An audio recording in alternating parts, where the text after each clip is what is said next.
I teach learners of English of all ages, and I particularly focus on speaking because that's the skill that is least practiced at school and the most important one for communicating with.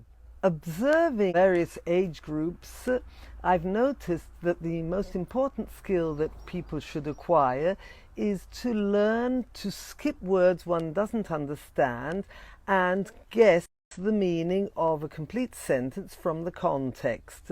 Many people get totally blocked as soon as they don't understand a word, instead of skipping and trying to understand generally. So the younger one starts by speaking to children in English, the better it is. I experienced this particularly in a primary school a few days ago. Those classes where the teacher speaks to them from an early age directly in English, starting with the register for example, are those who really start understanding very young. It's absolutely incredible.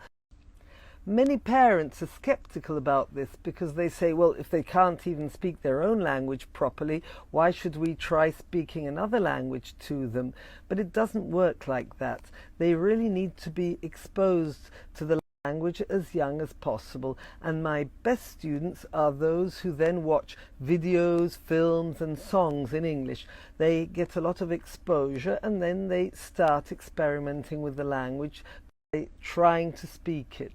And the next skill to learn is paraphrasing. So the best students are those who can communicate without knowing all the vocabulary. Again, some will get blocked and say, oh my God, I just can't think of the word.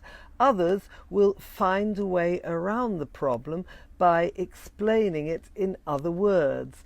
And that's a skill that's really essential starting from a young age, because you'll never know all the vocabulary. It's not always even nice or feasible to check on Google, but it's much better to be able to explain it in other words and find a way around it. And I'm trying to teach people to do this so that they can communicate efficiently without feeling blocked.